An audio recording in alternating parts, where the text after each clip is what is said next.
2003 मायथाइनि 10 फेब्रुआरियाव बिएलटि आसाम गभर्नमेन्ट आरो भारत सरकारनि गेजेराव मोनसे सुक्ति जाना थाङो। बे सुक्तिया खालि बिएलटिनि थाखायल' जादों नङा। बे सुक्तियाव गोबां गरखाफोर, गोबां असमिया माने आसु, गरखा आरो मुस्लिम आरएमसि, बेंगलि फेडारेसन गोबां बेबादि संगठनफोरा जोंनो लेटार अफ सापर्ट होदों।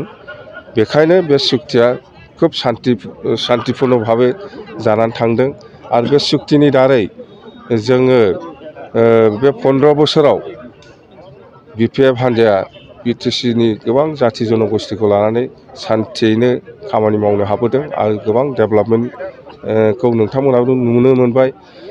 मथथे बे सुक्तिनि दारै गोबां खामानि जादों बिटिसि ओनसोलाव। सुक्तिनि आगोल बे बिटिसि ओनसोलाव जेबो गैयामोन आरो दिनैनि बे सुक्तिनि सानखौ प्रमद बर'आ आसलथे पालन खालामनांगौमोन। बियो दुर्भाग्यजनक, किन्तु बियो जोंनि मोनसे हिस्टरिक जारिमिनारि बे सान, बे 10 फेब्रुआरिया बेखौ सरकारि भाबै खालामनांगौमोन, किन्तु प्रमद बर'आ बेखौ खालामाखिसै।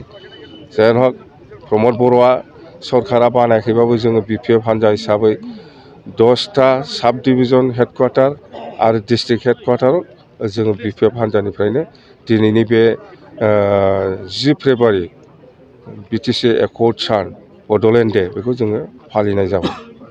गोदान इउनियन जिथु जन्म जादों बेवहाय बिपिएफनि खुनु हात गैया। बेखौ इउपिपिएल बा आबसुफ्रा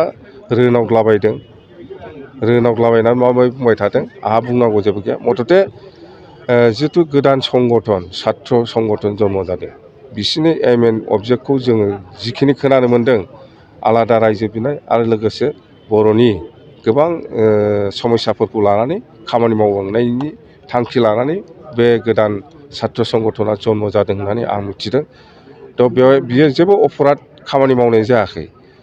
दिनै आबसुआ सेपारेट स्टेट नांला होननानै जिहेतु सुक्ति खालामनानै फैखाबाय, लास्ट एन्ड फाइनाल कमप्रेहेनसिभ होननानै, बेवहाय गोदान संगठन दिनै जन्म जादों बेखौ आबसुआ वेलकामसो खालामनांगौमोन, बरायनांगौसोमोन। जे जोंथ' हाखाला, जोंथ' सारेन्डार खालामना फैबाय, गोदान छात्र संगठन जानाया मोजां जादों। आलादा रायजोनि थाखाय आन्दलन खालामनो बा आलादा रायजोनि थाखाय खोथा बुंनो जिथु संगठन जन्म जादों बेखौ आबसु हिसाबै वेलकामसो खालामनांगौमोन। बियो जेबो अपराध जायाखै बा इउपिपिएलआबो बेखौ वेलकामसो खालामनांगौमोन। दिनै बिथांमोना जिखिनि खोथा बुंलाबाय थादों बेफोर मिनिंलेस, जेबो गैया। आबसुआ मोनसे इउपिपिएलनि मोनसे स्टुडेन्ट उइं हिसाबैसो खामानि मावगासिनो दंखायो। ओंखायनो दिनै जिथु जन्म जादों गोदान छात्र संगठन, बेयो खोब मोजां खामानि मावगोन होननानै आं आसा खालामो। प्रमद बर'आथ'